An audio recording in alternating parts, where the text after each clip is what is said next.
ఎటువంటి పిచ్చి డాన్సులు, కుప్పిగంతులు, సినిమా పాటలు, డీజేలు లేకుండా వేద మంత్రోచ్చరణలతో ఆడ, మగ, పెద్దలు, పిన్నలు సహా సాంప్రదాయ వస్త్రధారణతో భజనలు చేసుకుంటూ గణేష స్తుతి చేస్తూ సశాస్త్రీయంగా గణేష్ నిమజ్జన కార్యక్రమాన్ని వైభవంగా నిర్వహించారు.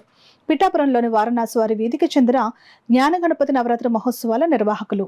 నవరాత్రి ఉత్సవాలు ముగిసిన నేపథ్యంలో జ్ఞానగణపతి స్వామి వారిని మూషిక వాహనంపై ఉంచి వేద మంత్రోచ్చరణ భజనలు చేస్తూ పురవీధుల్లో ఊరేగింపు నిర్వహించారు. ఇలా మహారాజా రైల్వే వారధి వద్ద గల గోదావరి కాలువ వరకు స్వామివారిని మూషిక వాహనంపై ఊరేగించి అక్కడ స్వామివారి నిమజ్జనం జరిపారు. అలాగే వేణుగోపాల స్వామి గుడి వద్ద నిర్వహించిన విద్యా గణపతి నవరాత్రి ఉత్సవాల ముగింపు సందర్భంగా జనసేన పార్టీ పిఠాపురం నియోజకవర్గ ఇన్ఛార్జ్ మర్రెడ్డి శ్రీనివాస్ స్వామివారి నిమజ్జన కార్యక్రమంలో పాల్గొన్నారు. ఈ సందర్భంగా జ్ఞాన గణపతి నవరాత్రి మహోత్సవాల నిర్వాహకుల్లో ఒకరైన వారణాసి కామేశ్వరి శర్మ మీడియాతో మాట్లాడుతూ 8 ఏళ్లుగా ఈ ఉత్సవాలను నిమజ్జన కార్యక్రమాన్ని తమ పెద్దలు అనుసరించి సూచించినట్లుగా సశాస్త్రీయ సత్సంప్రదాయబద్ధంగా నిర్వహిస్తున్నామని, ఎప్పటికీ ఈ పద్ధతిలోనే జరుపుతామని అన్నారు. కార్యక్రమంలో భాస్కర్ శర్మ, రామసుబ్రహ్మణ్య శాస్త్రి, కృష్ణ శర్మ, నీలకంఠ శర్మ, మల్లికార్జున శర్మ, సూర్యనారాయణ దత్తు, రేపల్లి దుర్గాప్రసాద్, భావనారాయణ శర్మ, ఫణి శర్మ, సాంబమూర్తి, మధు, రవి, కామేశ్వర శర్మ, ఫల్గుణ తదితరులు పాల్గొన్నారు.